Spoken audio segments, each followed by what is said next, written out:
Okay.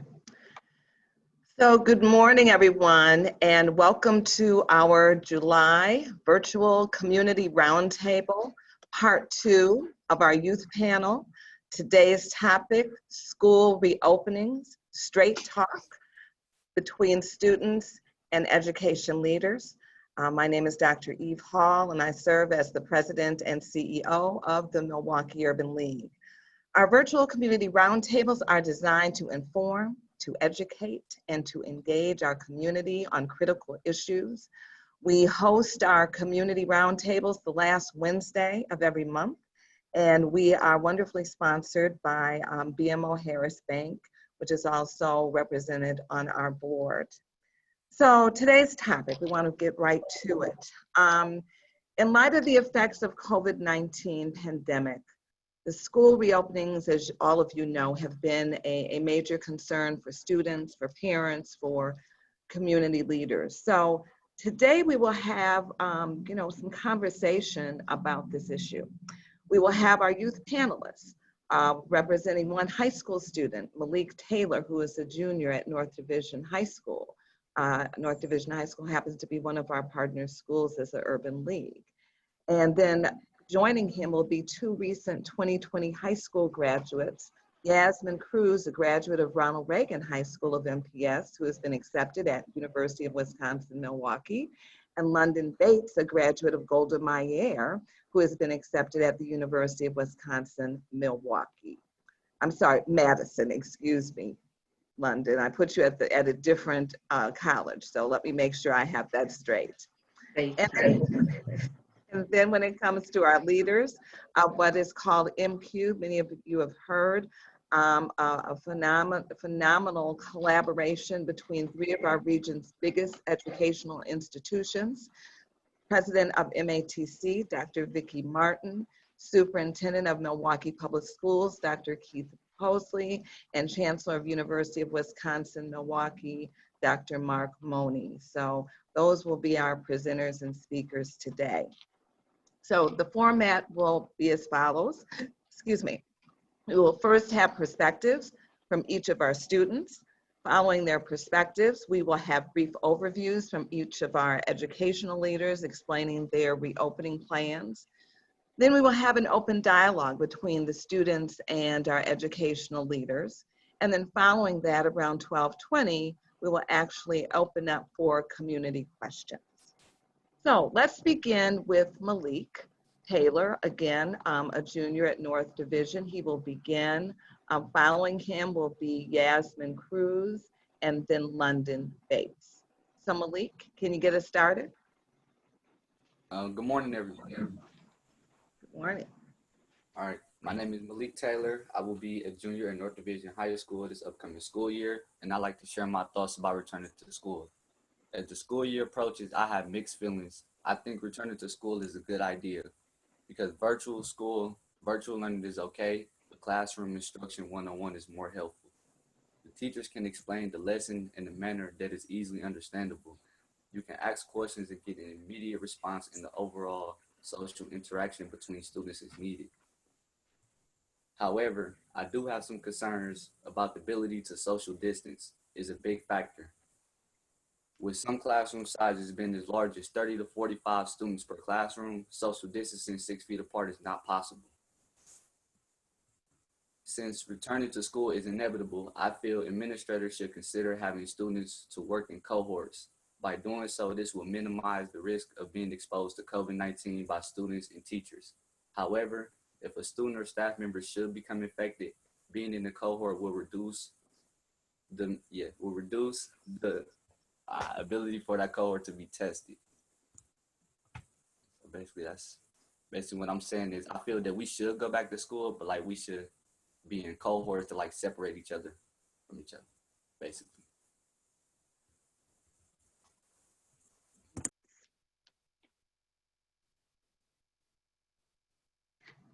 YAZMIN? Thank you, MALEAK. Yes, thank you, MALEAK, for those amazing points. So my name is YAZMIN CRUZ. First and foremost, thank you for having me. So when discussing the reopening of schools, it's a very delicate and challenging subject because school will be completely different and a different format that we've probably been used to. And so whether that's having education entirely online, not having desks or chairs as close, or having to wear a mask. So a few questions for our education leaders, starting with mental health. So one of my primary concerns would be how each individual campus will be maintaining the connection with students as they are navigating all the emotions that come with being a college student or a student in general. For UWM, my understanding is that the Norris Center is a location for students to receive medical assistance not only for their physical, but mental health as well. So my question for the education leaders would be if students are still able to seek or have the ability to seek help that they would need to be successful in their education or college journey. Not only for incoming freshmen who may have those first year nerves, but for truly any student on campus, because navigating these uncertain or unknown changes may be concerning for some, especially as we are growing and developing into the adults that we have the potential of becoming with guidance. My next few questions are concerns that my peers have expressed to me about UW-Milwaukee, the first one being common spaces. My question is how common spaces such as the library or the Klotchke Center will function, and if students are still able to access these resources. Although a portion of our classes will be held online, these facilities are often used amongst the student population because sometimes home is not the most ideal environment to study and complete assignments. Next, I'd like to discuss dorms and living situations for students. From my understanding, only a few students will have access to live on campus. And so my question for you is how out-of-state students will navigate this and what their living situation would look like, since some students would be denied the opportunity to live on campus, along with the date when students will be notified if they are to come on campus or not. My last question is about student involvement.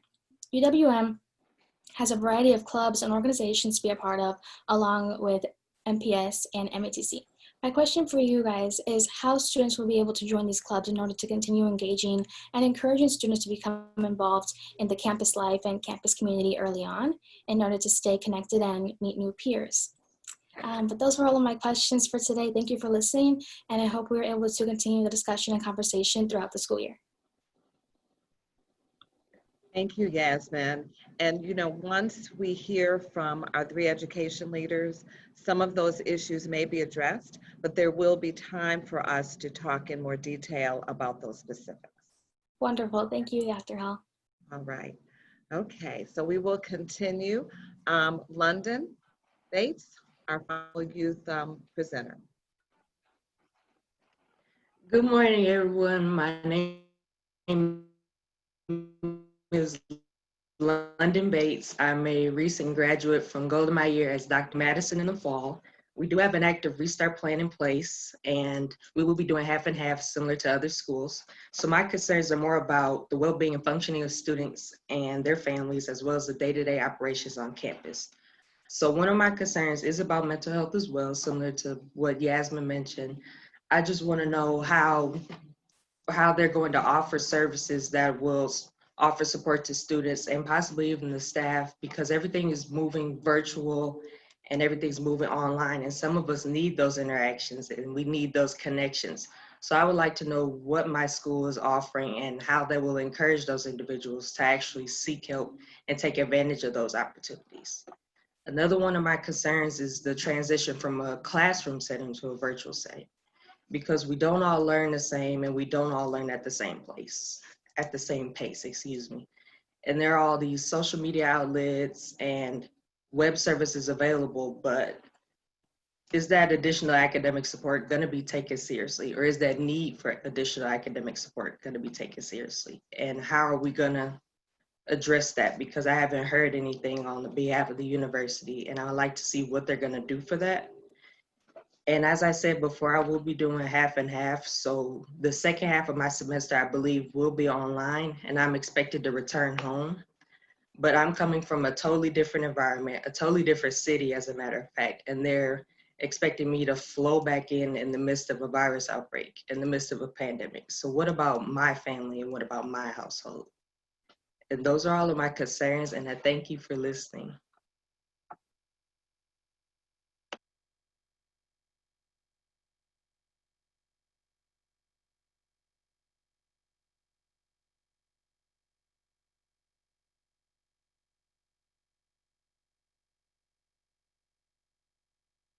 Can't hear you, Dr. Hall. There we go. Did you hear me? Okay. Technology, all kinds of things came up on my screen there for a moment. So can you hear me now? Everyone Yes, good? we Oh, can hear you, Dr. Hall. Yes. all right. So thank you, students, and thank you, London, for those heartfelt concerns, and really heartfelt concerns from the three of you. So with that, my education leaders, let's hear from you. You know, what does reopening look like as you're planning and as you're also listening to what the students are speaking to? And we will begin with you, Dr. Vicki Martin, who is the president of MATC. Well, thank you, Dr. Hall, and thanks to your staff and the Milwaukee Urban League for this invitation to attend this important topic for your community roundtable. I really appreciate the opportunity. Being part of M Cubed, we are the three large urban institutions with over about 140,000 students between the three of us. So I do appreciate being here to talk about what our plans are. It was great hearing from the students as well. To hear your concerns directly. I just wanted to, and I think I've got some slides, if we want to start those. You can go to the next one. Just to tell you a little bit about MATC real briefly, we only have a few minutes. We have 4 campuses, 2 centers. Our campuses, our Milwaukee campus downtown, which is the largest, Oak Creek, West Allis, and Mequon. We have 2 additional centers. We have 30 places, CBOs, where we do offer instruction. The state of Wisconsin divides the state into 16 what they call districts. And in each district, they have a technical college. And we are the largest and most diverse of the 16. We cover all of Milwaukee County, most of Ozaukee County, a little bit of Washington County, which is Germantown. We serve approximately 100 high schools in our region, in our district. And MPS, of course, is the largest. The next slide. We serve about 35,000 students annually. 90% of our students attend part-time because their average age is 30. So they tend to be working adults.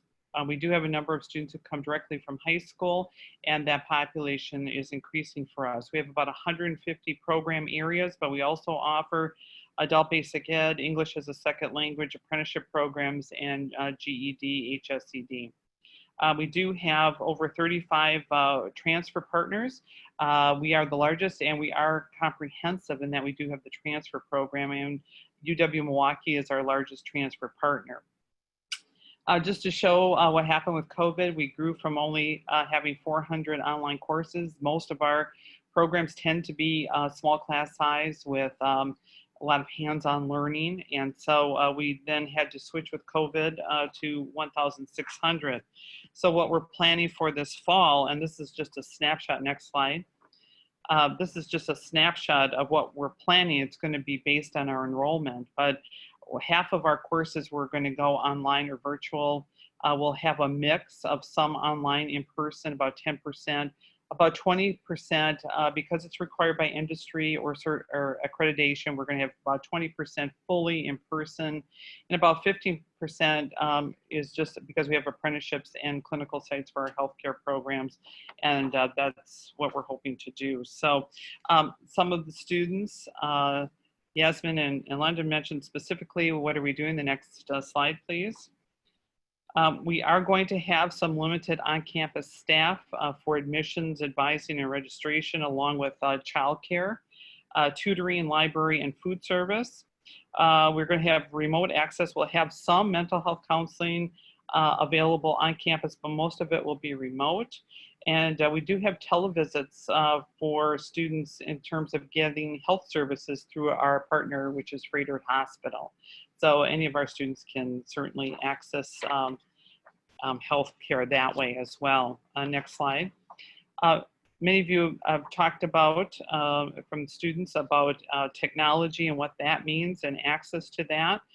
We are seeing in real time the digital divide for our students who did not have access to technology nor Wi-Fi. So we've distributed so far 1,300 Chromebooks to students who needed them to continue their learning. We are also going to provide a laptop and Wi-Fi for all of our Promise students, and our Promise is our program direct from high school, and for our adult students who qualify, it's the Last Dollar Scholarship Program for those who are economically disadvantaged students. So they will have that, those tools. Other students can request those tools as needed. Excuse me. And I just wanted to mention too that we do have services, our help desk and others that will really make sure that you get the help that you need if you come to school. In terms of clubs and those sorts of things, we will have folks available to do meetings virtually, and if there is any on-campus meetings, we'll make sure that we're following all the following protocols, which you'll see on the next page. If you could go to that. We're doing a number of key safety measures because we just feel that, and I know that my colleagues feel the same way, that really the safety and welfare and health of our students and employees is number one. It's our top priority. So if you come on campus, you're going to be required to wear a mask, no matter what campus you're on or what center you come to. We are going to have limited entrances. We will not be open to the public for the fall. We are going to have, as you come in, temperature scans.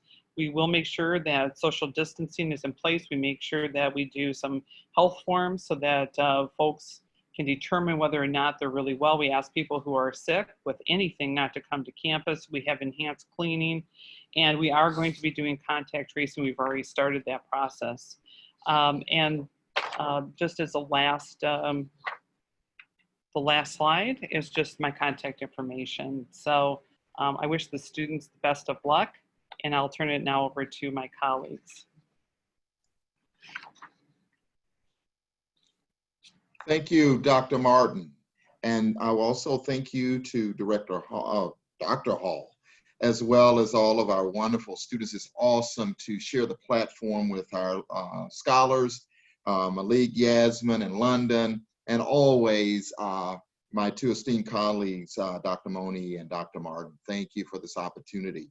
Just want to kind of walk you through the Milwaukee Public Schools. Milwaukee Public Schools has a total of 158 schools located all over the great city of Milwaukee, and there is a school near you no matter where you may be in the city of Milwaukee.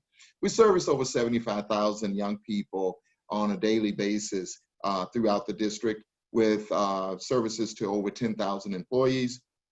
As a part of the Milwaukee Public Schools, we have some very rich diversity when it comes to the Milwaukee Public Schools. That one of the things that I can say, diversity is truly our strength, and we pride ourselves on just that. And through this process of getting ready to open schools and reopen schools, it's a situation that we have labored over back and forth, talking to the community, surveying the community multiple different times. And I share with you this morning that we had over 36,000 individuals to provide information and feedback to us on multiple platforms so that we know exactly what we wanted to do. And making a decision to reopen school is not an easy decision during a pandemic, because we want to make sure and ensure the safe and healthy well-being of all of our staff, our students, our families, and everyone that we come in contact with. So with that, we have come up with a phased-in school approach, basically with 3 phases. Phase 1, which is full remote learning, and then phase 2, which is hybrid learning, which is going to be some face-to-face learning and then some virtual learning. And then phase 3, which is totally a face-to-face model. And when we look at that, we go back and we talk about full remote learning. What does that mean? That means that we're going to kick off the school year starting August 17th for our early start schools. That's our high schools, our middle schools, and a handful of elementary schools, 6 to be exact.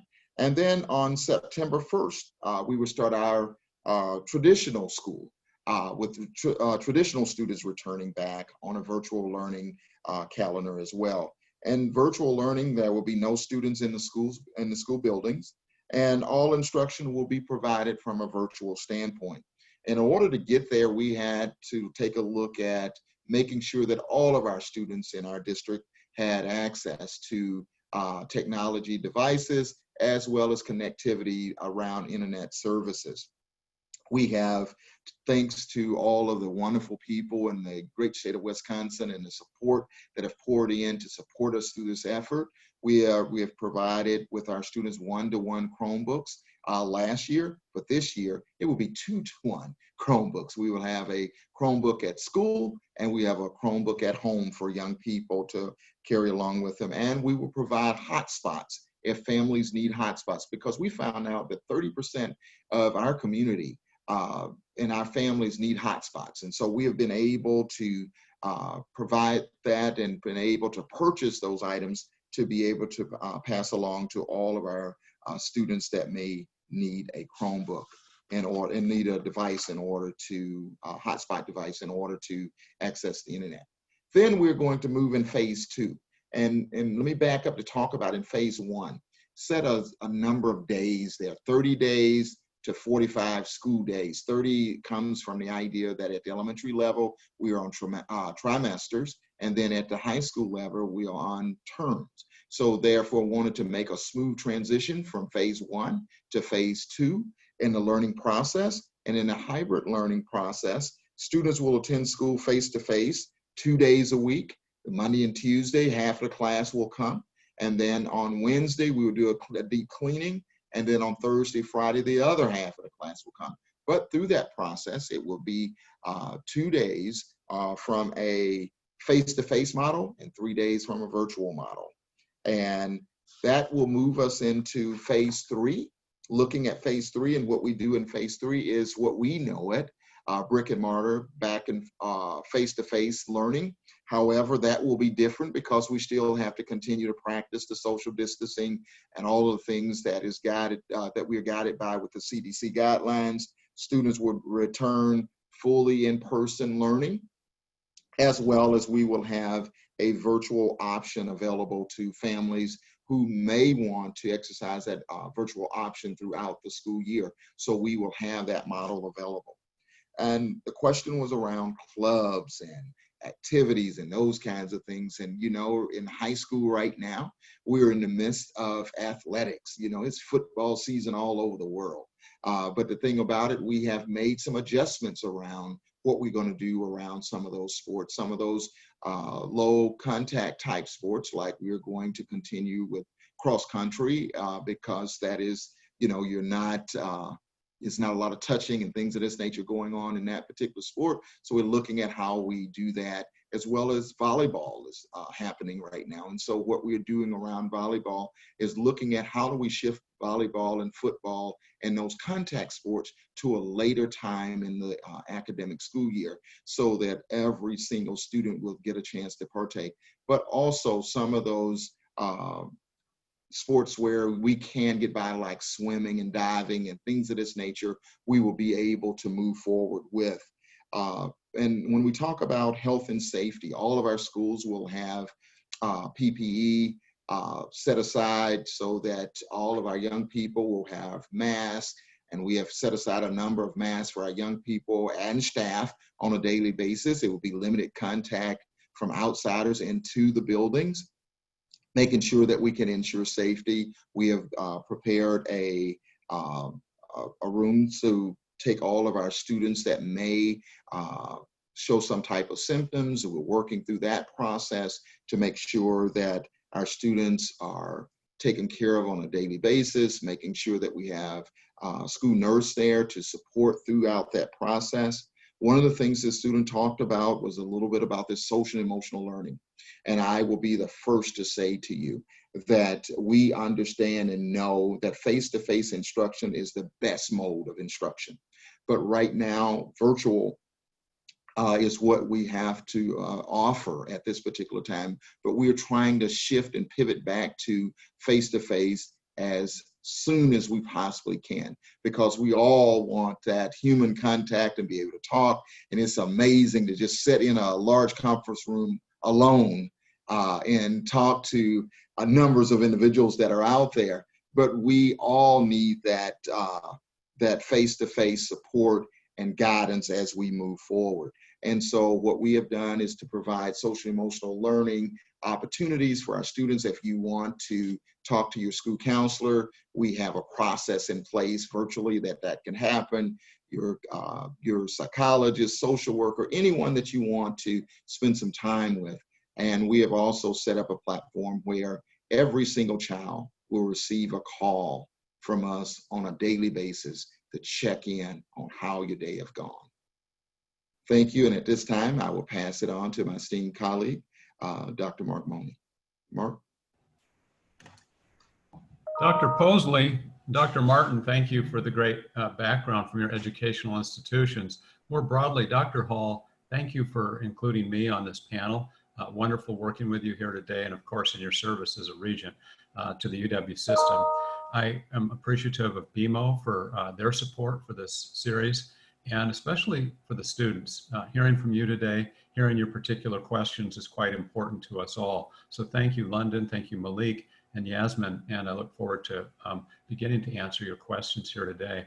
You know, what's represented with the M-cubed folks, that is Milwaukee Public Schools, MATC, and UWM, why we called ourselves M-cubed is that we represent what we consider to be a vital partnership. We've taken the blood oath. You can check our hands for scars, but we really are committed to each other.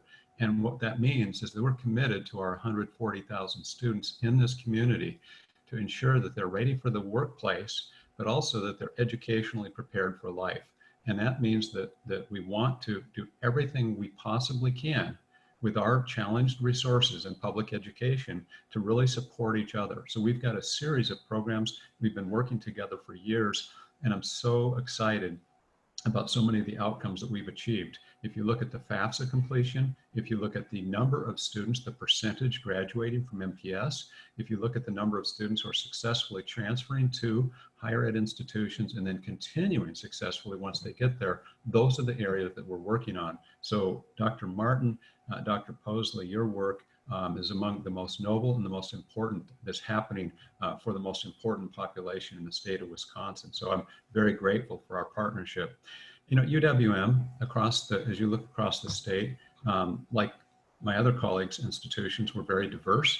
In fact, we have, in terms of absolute numbers, the largest number of diverse students of every type, from military veterans to LGBT, students of color, non-traditional, and other categories. With this being what Dr. Posley said, stealing my line, truly our great strength here. And I think that certainly Dr. Martin would agree with that. We're here to serve as an access university. We are unique in the UW system that we're the only campus that is dedicated simultaneously to access and to research. And that speaks really about the quality of the faculty and the experience that you have here. We've got over 25,000 students across 3 different campuses, and we have almost 200,000 alumni.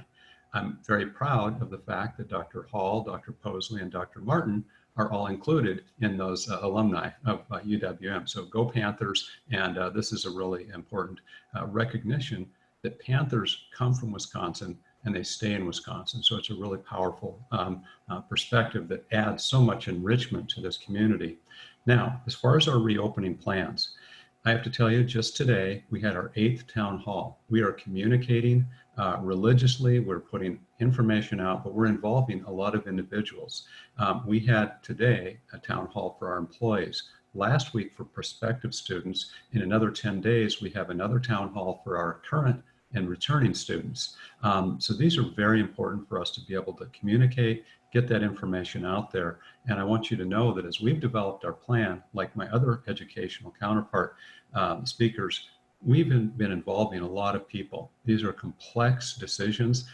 There's nothing that's simple. When you've got thousands of employees and thousands of students, each person has their own situation. As we come back to work, as we think about opening up, we've got situations that are very much influenced by what happens at MPS and MATC, because if everybody has to be virtual, then that means that parents, some of whom are our employees, they can't come to work as easily because they've got to spend time with the oversight of their high school or elementary school students. So all of these decisions are very much interrelated for our community. But we've got 11 teams that have been working very closely with them, with campus, but also with others in our community. Perhaps one of the most notable relationships we have is with the City of Milwaukee and the Health Department, as well as county and state health agencies, and of course the CDC. So we've been trying to bring the best practice in, and you might have read about a week and a half ago that we were approved by the Milwaukee Health Department to be able to open, given our reopening plan. So what I'm going to share with you now are some of the details of that plan, and know that we want to bring individuals safely back to campus where we can in limited face-to-face ways. And there's a balance, of course, between our online options. So some examples of that include classes with capacities of up to 100 will use a hybrid model where there's going to be both face-to-face and some online instruction, but no more than half of the class. There'll never be more than 50 people. Even in a classroom that could seat 300, there'll never be more than 50 people. And to the question that was raised about social distancing, I think, MALEAK, you raised some questions about, can we accommodate that?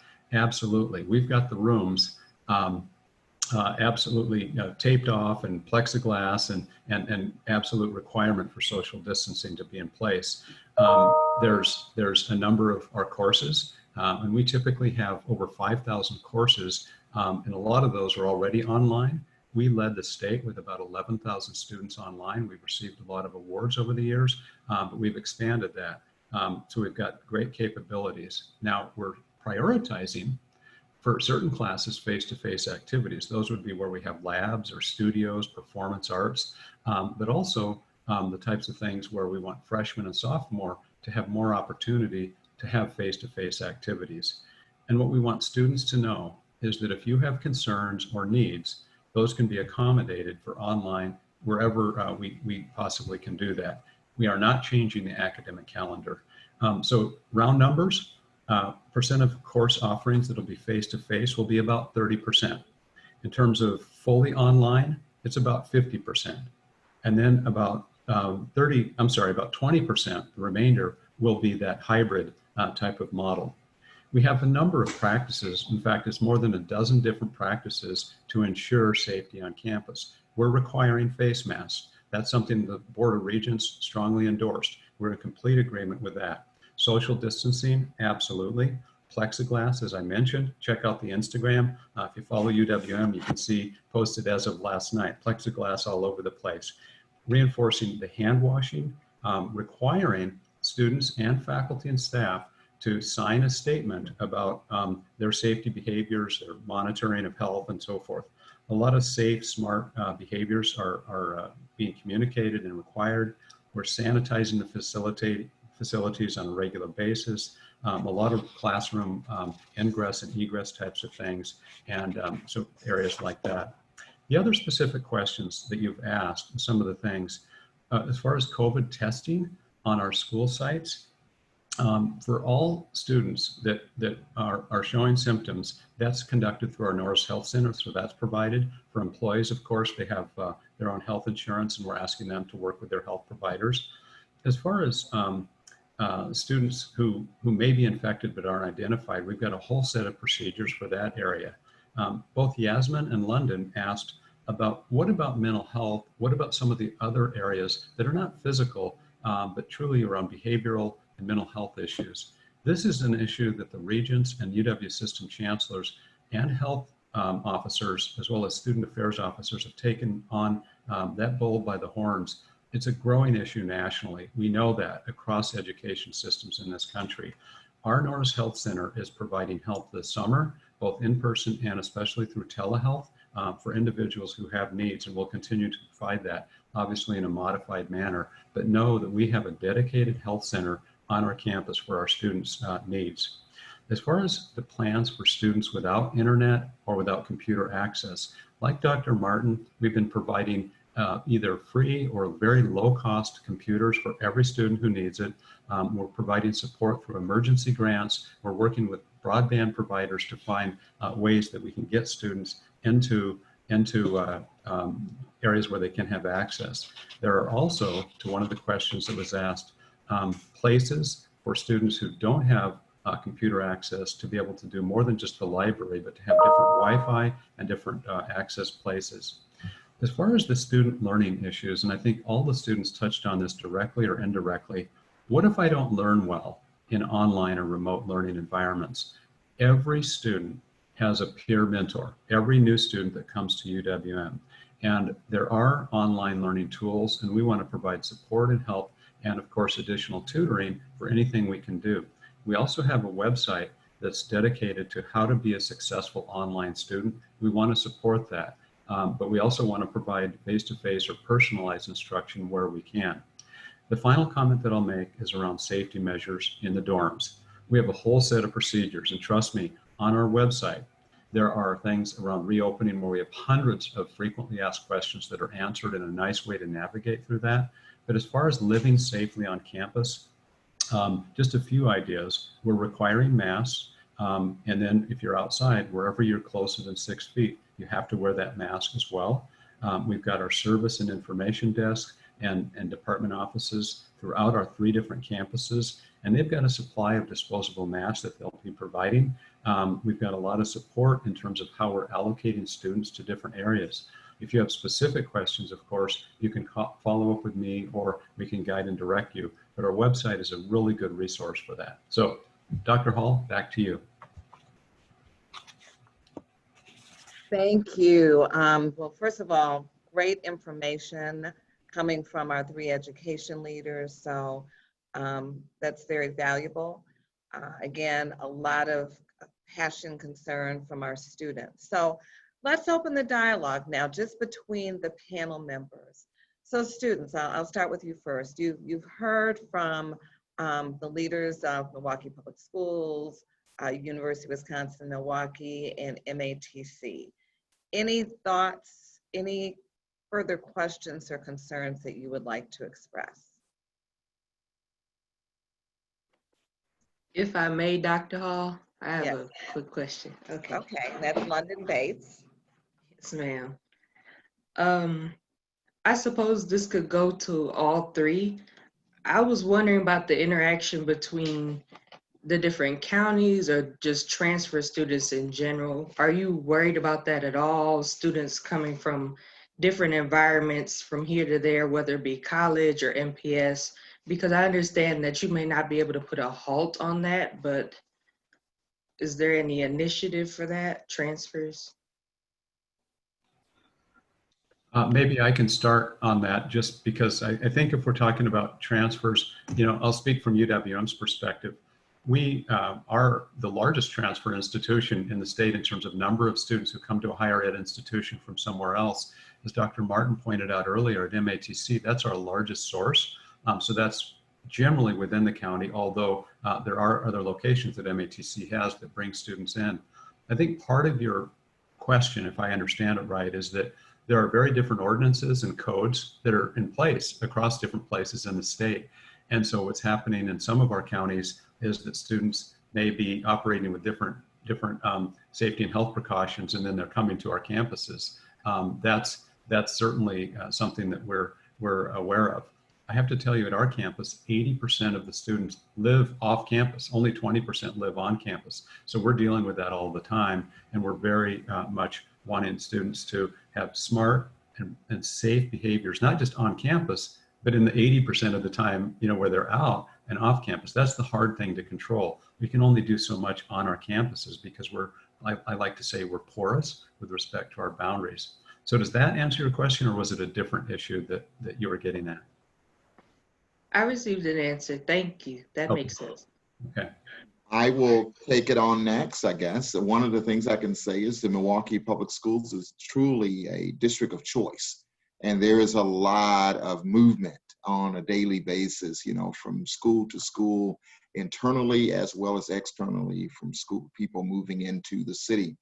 One of the things that we have in place that we are going to implement is the idea of making sure between the phases that we are not honoring those transfers back and forth from school to school, and so that we can try to control back and forth so that students are not going in and out of various campuses.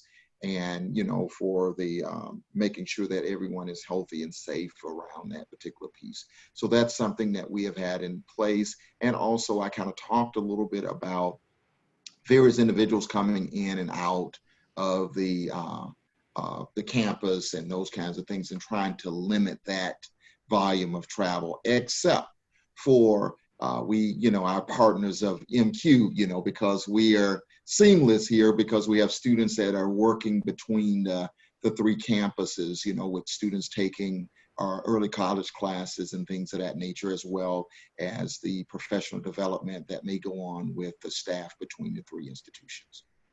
Thank you. And then for me, Lyndon, I think in your comments earlier, you talked about going from Madison to Milwaukee, two very different communities. Well, we have the same issue just locally. So the city of Milwaukee is mandating face masks, but we have campuses in Mequon, West Dallas, and Oak Creek, which do not. And so we have decided that all campuses, students will wear a face mask. So what we're trying to do is provide consistency between all of our campuses to provide the safest possible environment for learning to occur. Hope that helps. Thank you. Any of the other students? Thank you, London. If I may interject, I have a couple questions. So my question is, I know that we have technology and how we have to like bridge that gap between parents that do have a full-time job and between helping their students as well. And so my question for you guys is, how will you guys be able to still have that connection where if a parent cannot be there, are teachers also offering extra support, perhaps after school hours, or setting up a one-on-one meeting? I will start off on that. Thanks for the question. One of the things that we have done is to make sure that we have partners that we work with. And, you know, the Boys and Girls Club, the YMCA, just to name a few, where we know that young people will be doing the day. And we have worked with those groups to be able to set up an opportunity for support for students during that particular time. We also know that parents are going to be helping out with the process as well. So therefore, we have set aside an opportunity for a call center. We got a call center set up. We got a call center to troubleshoot any problems they may have from a technology standpoint. We have also set up professional development for our parents on how to navigate everything that we're doing, with a schedule that is set that will be followed, with teachers with office hours. And also when we are looking at, we have looked at repurposing a number of different duties and responsibilities, where we would have individuals checking in with families on a daily basis. You may be checking in with 3 or 4 personnel from the district doing that particular day. Also, the other avenue is that the lessons that are offered during the day, we're going to look at recording those and have it on a media site, so that if a family gets in at 5 o'clock in the afternoon and want to work with their young person, they can have the live lesson from the teacher, and they will walk them through everything that needs to be done. We're also setting up and closing a learning labs, basically, where we will have in various schools throughout, where a family can go in to get support with something that they may be helping their child with, where students can call in for support. And it's, you know, it's like tell or help. And, you know, if you want to call in for one-on-one, more from a tutoring standpoint, we want to fill all of those gaps. And then we will be adding new things as they are made available to us. These are just things off of lessons that are learned from this spring. So, but there are new nuances that are going to be happening, and we will be nimble and adjust to all of those kinds of things when there's a need. Wonderful. Thank you so much, Dr. Palsy. So I would add, if I may, I know Dr. Martin might have some areas as well.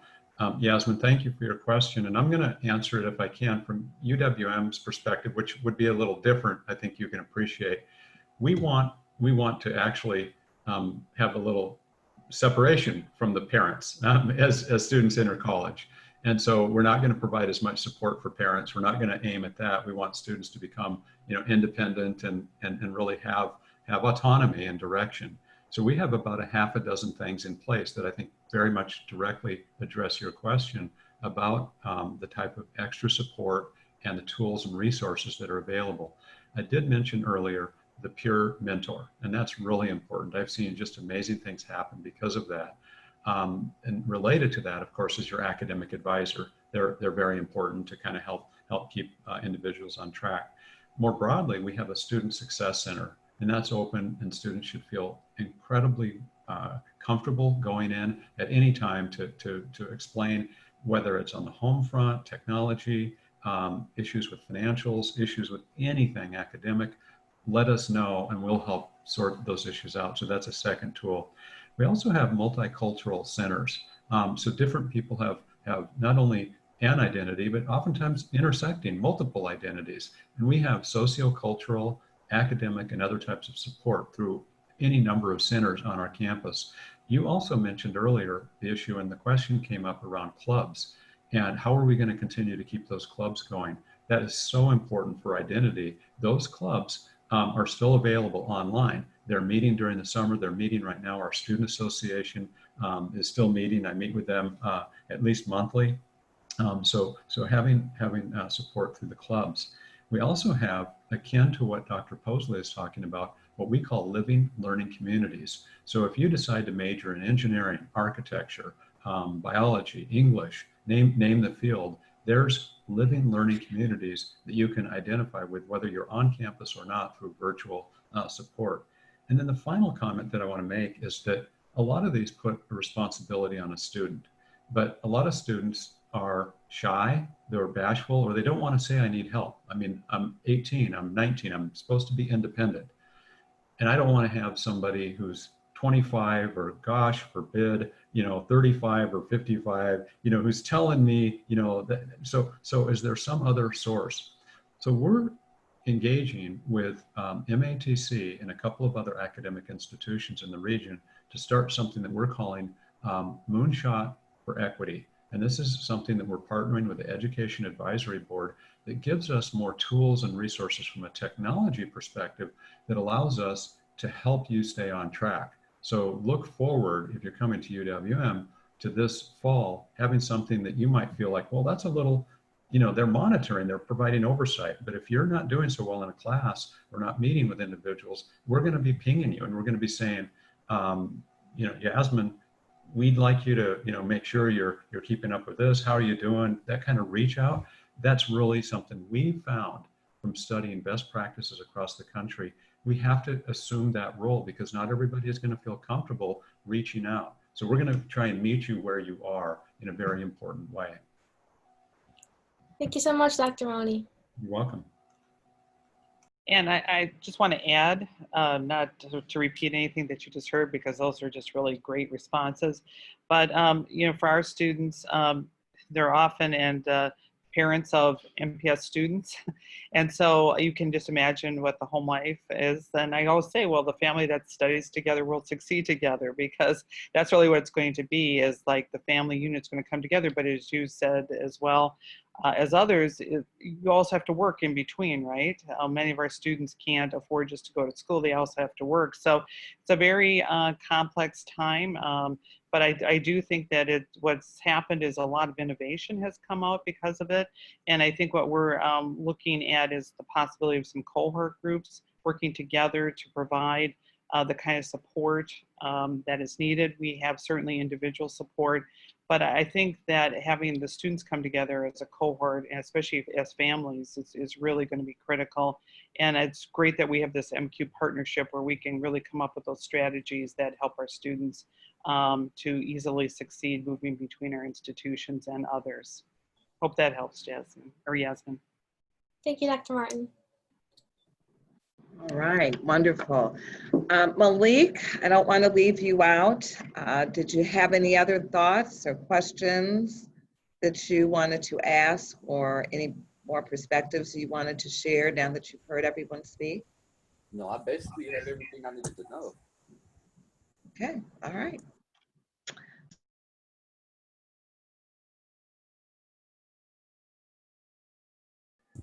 You're muted, Dr. You're Hall. muted, Dr. Hall. All right, I'm back again. I apologize. So thank you, Malik. And this just says to all of you that our education leaders did a great job in describing, I believe, a lot of the details and continued concerns and questions. And just know, students, this is not the end. We have direct connections with our leaders here, and the Urban League will serve as just peer support for the students who've been connected to us and are going on to school. So you're not by yourself. You're not there alone. So with that, we'd now like to open it up. And again, thank you, education leaders, but let's open it up to a number of questions that are coming across. Someone from my team will check the chat section, and then they will select the questions and present them to the group. Some of the questions may be directed towards a particular individual, or it may be just, open for anyone who is willing and interested in answering. So, Aaron, I believe you will review the questions. Yes, thank you, Dr. Hall. So we have a question from Fox 6 News. I've got a question to our three education leaders. What kind of flexibility do you all have for students who have IEPs? Are you able or willing to make adjustments to accommodate them and what they need? So to our three education leaders, if anyone would like to join in. Aaron, Aaron, why don't you, I'm sorry, I go missed ahead. on the question. Flexibility for students who have what? Who have IEPs? Yeah, why don't you, Aaron, just repeat the entire question one more time. Yes, will do. This is for our three education leaders. What kind of flexibility do you all have for students who have IEPs? Are you able and willing to make adjustments to accommodate them and what they need? Well, I can answer that. Yes, we do that now. And so we want to make sure that we can continue to do that. And sometimes it will require additional support or new ways of giving that support to those students. But we have a full staff for student accommodations that's exactly their job, is to figure that out. And especially in this environment, we will have to do everything that we can to make sure that they get the education that they deserve. And I would say yes as well with the Milwaukee Public Schools. That is something that we will always do, is fully implement the IEP and making sure that we meet those needs and those accommodations that's needed. One of the things that we look at is how can we provide that one-on-one guided support that is needed, whether it's through a virtual standpoint. And some of the things we kind of talked about was this whole thing of looking at this thing around learning labs. How do we bring those individuals in for those one-on-one kinds of things as well, and try to meet those needs, and as well as follow-up. And one of the things that we are looking at doing is to make sure that we have a number of points of entry with working with our young people, on a regular school day.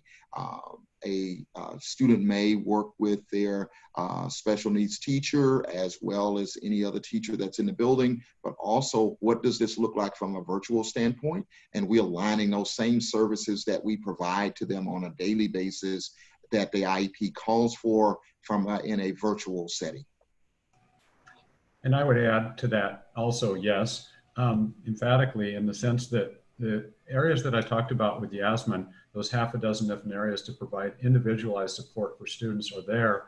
But beyond that, we have an accessibility resource center that is dedicated specifically to identifying, assessing, working with faculty, staff, and students to make sure that students have the support that they need for that. I'd also recognize that back to the Norris Health Center for some other needs, oftentimes for that type of support where there's meds or other behavioral therapy or other things like that. We've got a complete health center that's dedicated entirely to our student population. So absolutely supportive of anything we can do to support all of our students.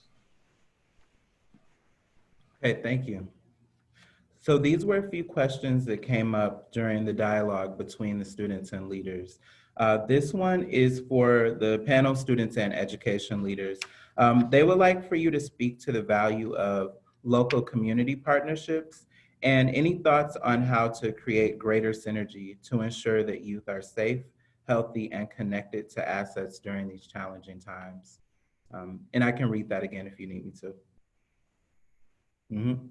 So for the panel of students and education leaders, please speak to the value of local community partnerships and any thoughts on how to create greater synergy to ensure that youth are safe, healthy, and connected to the assets they need during this challenging times.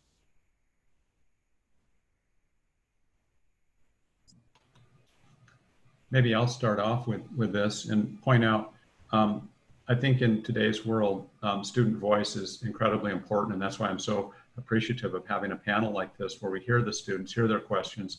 I'd love to hear students' perspectives on that. But I think about the types of partnerships that we have, and there's two wins here.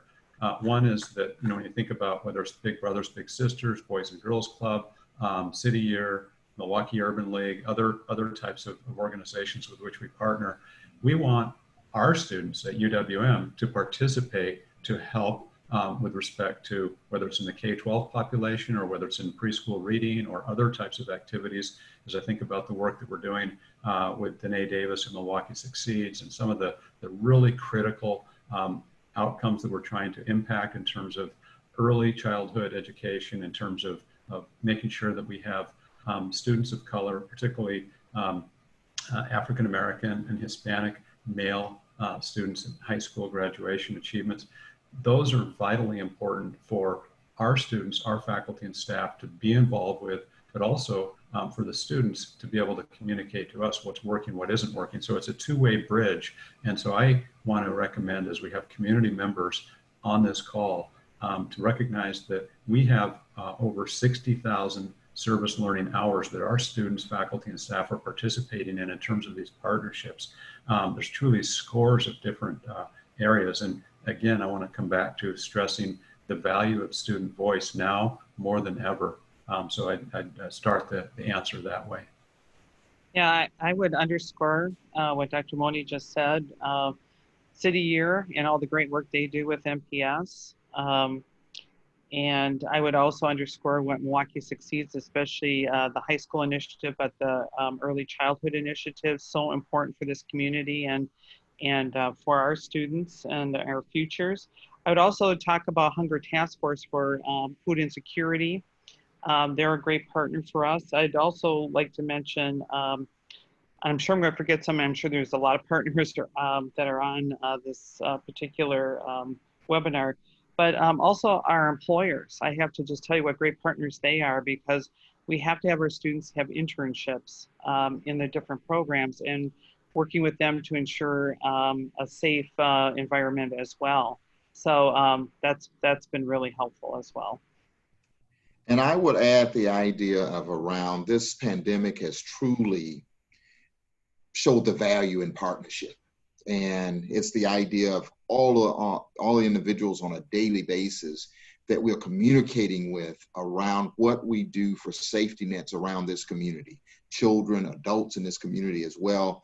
And we just can't move forward without the likes. I was sitting here writing down all of the valuable partnerships like the Urban League, City Year, Boys and Girls Club, MATC, UW Milwaukee, and the Y, and MKE Fellows, Milwaukee Succeeds, and the list goes on. The Hunger Task Force, Feeding America, just a number of individuals that I will forget some. But the thing about it is that this has the value of working together is what it's all about. And it's that safety net with that village concept. It truly takes a village to raise and educate a young person. And this partnership has shown that value, and the partnership from the overall community and the cry out from the community of how we can lock arms together for the cause and the common good of everyone in this city. And it's just been invaluable. Yeah, I'd be remiss if I didn't come back to talk about Dr. Hall. Especially since we're here with the Urban League, and a special partnership that we've just put together for a GED, as well as some occupational training that gets college level credit. So, and Dr. Hall has just been always reaching out to all of us to M Cubed and others in our community, always asking what else can we do to make a stronger community. So thank you for that, Dr. Hall. Thank you. And did any of our youth panelists have any ideas? I know this was addressed to students and education leaders.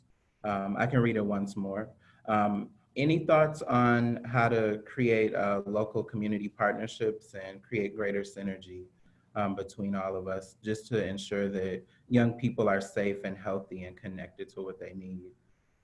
So do I have London, Yasmin, or Malik, if you all would like to share any thoughts?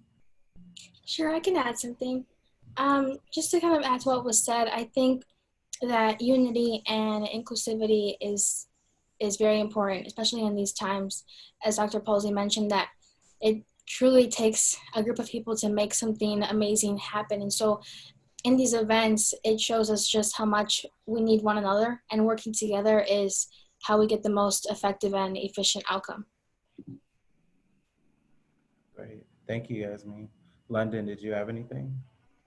I would say our education leaders and Yasmin as well just about covered it. Events such as these are pretty much key because no one can do it alone. If we all reach out and we communicate, then we'll be able to come up with a better outcome. Wonderful. Malik? Yeah, I feel that we all in this together, and as long as we keep staying in this together, we all be good moving forward. Okay, great. Thank you all. The next question is from Marylise of City of Milwaukee. Thank you all to our young people and school leaders for being here. I'm curious about innovations that you have been able to accomplish during this time that you don't want to lose. Also, what is something that existed in your educational systems before COVID that you do not want to go back to? So we can start with the first part. If there were any innovations that have been able to be accomplished during this time that you want to continue going. And this question is again for our youth panelists and our education leaders.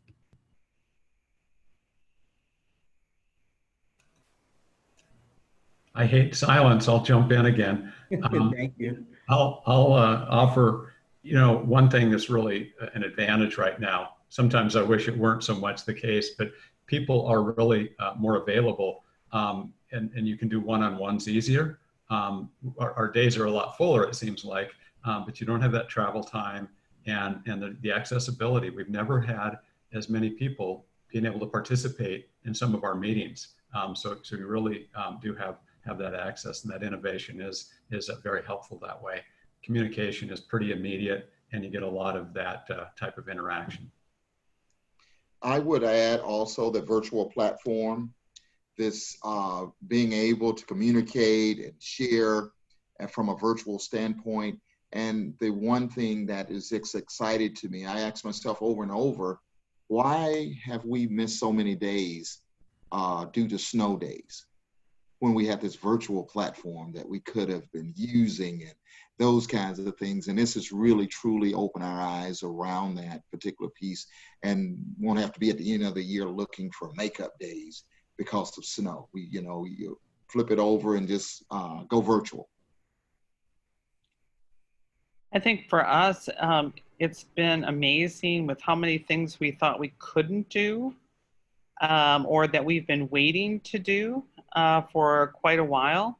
For example, we wanted to get all of our everyone's syllabus on our Blackboard format so that students would have access. And just like Dr. Posley just said, same thing. We also were so worried about snow days this past couple of winters. And now it's like, well, that won't be a problem going forward. So I think it's really pushed people to really look at their skill sets and where they needed to grow. And we were able to develop training very quickly, convert very quickly, more quickly than we have. We've been working on it for years. And I guess, as some people say, never waste a crisis.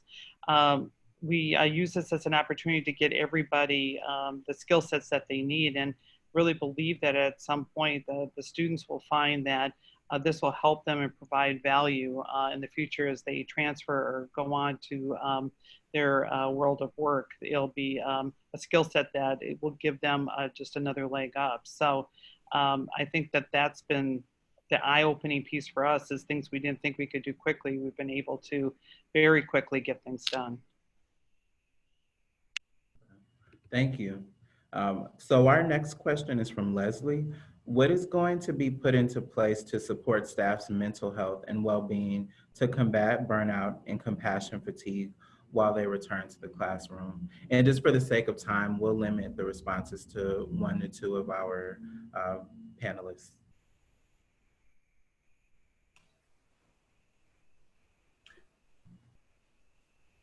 I guess I've started something here. Sorry.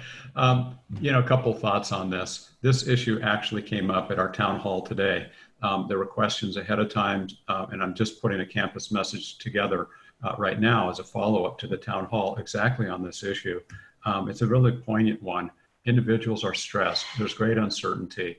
We've got parents or children, loved ones that are all in very different situations. Our own employment situations are all challenged in many different ways. This is real. Burnout, fatigue. People have been working double time this summer in ways that if you're fortunate to be employed, there's obviously individuals who are not. They're furloughed or laid off. It's a stressful time, and people want certainty. They want to know the future, and we can't provide all of that. So we're stressing, of course, our we have our employee assistance program where individuals can get free of charge a lot of mental health and a lot of other types of support and resources for our employees to take care of that. We're also talking about the type of support from supervisors and those in charge of different parts of the organization, as well as employees themselves, to seek help, to be that mentor, to be that person who is supportive in different ways. So those are some initial thoughts, but this is a very good question. It's quite real. And these are individuals who are on the front line taking care of our most precious resource, which is the education of our children and our future. So there's a lot at stake here in terms of making sure we provide that kind of support and thinking about it long-term as well. All right, thank you. Our next question is from Sheena.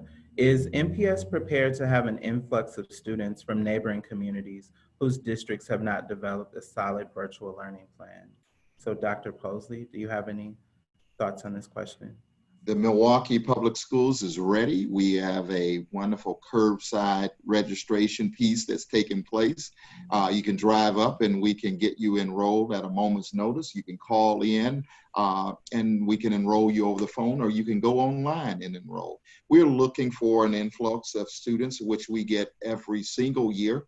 So we look for that opportunity, and we are prepared and ready to move forward with that influx of students. And one of the things that we spent some time with a few days ago is looking at how do we make sure that our young people that come to us new get Chromebooks and get a schedule and textbooks and all of those type of things, as well as tech books, but to make sure that we're ready. And it has been a very challenging and rewarding summer all at the same time, because we have to prepare for in-person as well as from a virtual standpoint. So we're planning for a double opening on August 17th. And for families that may be watching or listening, we, Milwaukee Public Schools, have a seat for you. Wonderful. Thank you, Dr. Posley. And there's actually another question for you. Dr. Posley, what role have school nurses and guidance counselors played in developing your back-to-school strategy?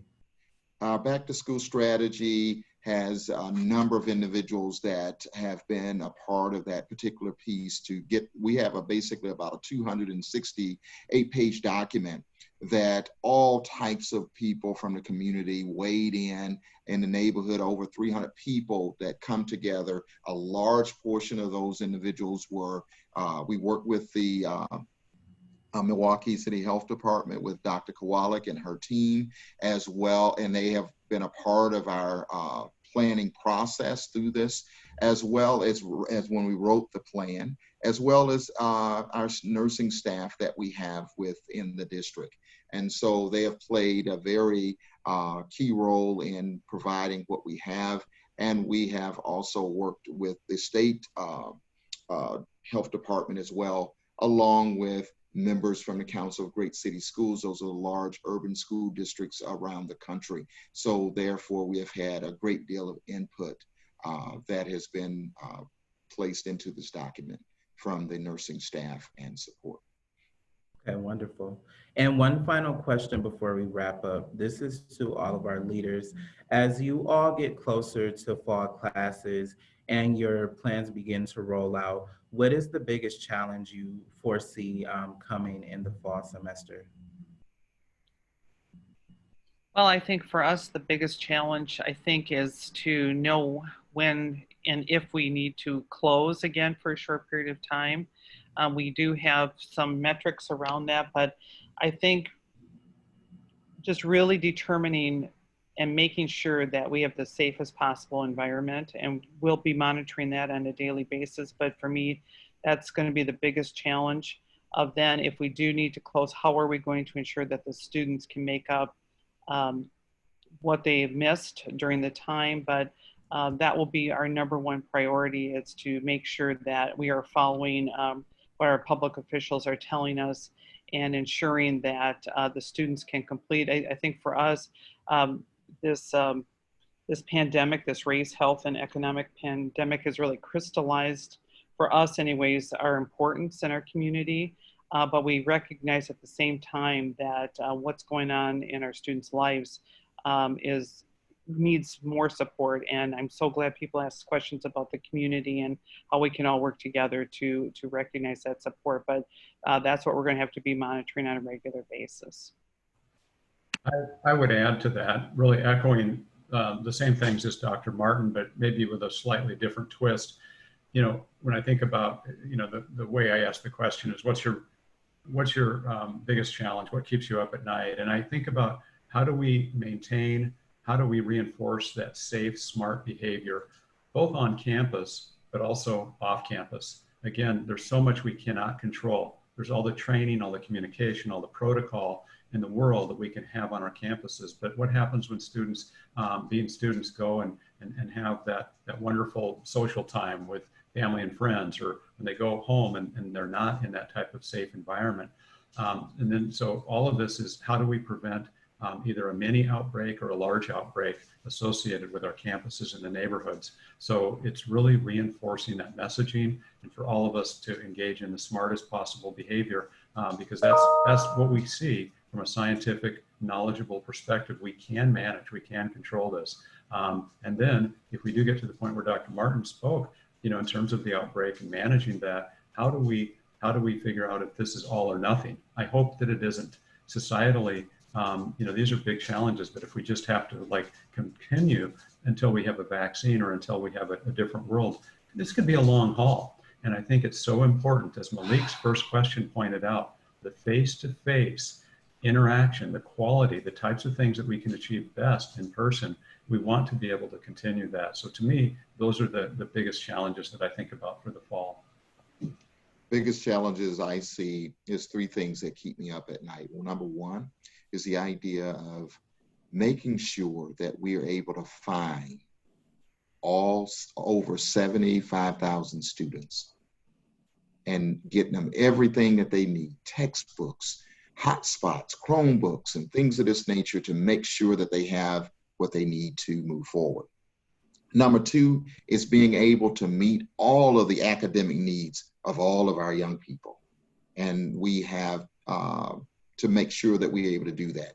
That is something that is just, how do you do that? You're constantly asking yourself questions and grinding to try to find solutions to that in an environment from a virtual standpoint.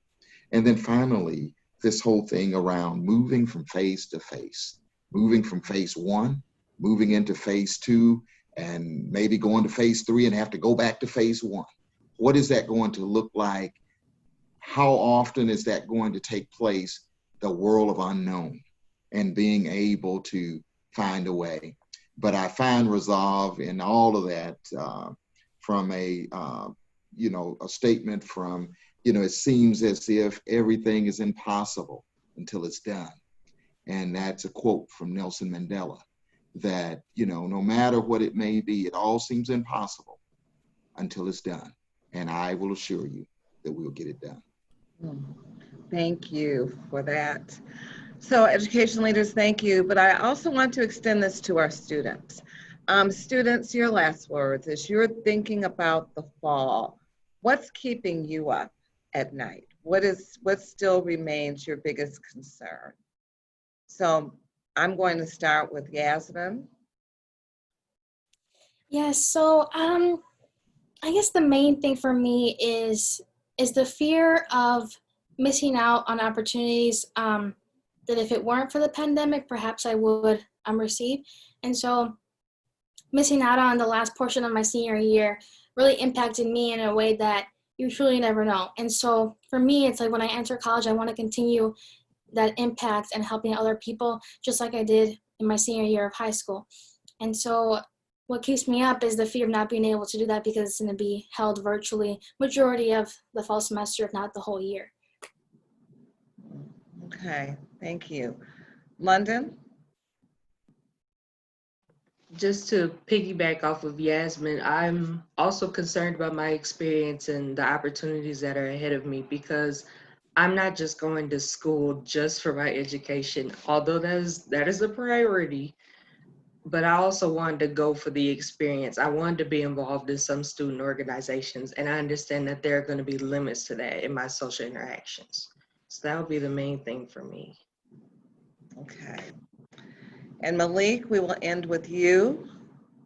To kind of piggyback off what London said, basically not getting that full high school experience that I thought I was going to have, and basically to see if we actually going to go back to school. Like that's what keep me up at night, to see if we are actually going to go back to school. Okay. All right. Well, thank you, everyone. I appreciate everyone's candor, everyone's passion, everyone's commitment. Students, your commitment to education, staying open, knowing that we're doing all that we can to support you. To our education leaders, your commitment to just doing everything that you can to ensure a safe environment and one that does provide quality education, whether it's virtual or in person. And we all will work together as a community-based organization. And I know many of my other nonprofit colleagues out there are prepared to continue to do whatever we can and to further extend what collaboration needs to look like in order to have a successful opportunity for our students and for our community. With that, we're going to end. Thank you again for all of you who were able to join us as our virtual community roundtable. Again, thank you, BMO Harris, especially Patty Cadorn, who sits on our board and made sure that BMO was a sponsor to assist us. And we just look forward to seeing everyone at our next community roundtable, which will be the last Wednesday in August, August 26th. With that, everyone have a great day, and thank you again for joining us. Thanks, everybody. Thank you. Thanks. Glad to be here. Thank you. It's a pleasure. Thank you. Have a good day. Thank you.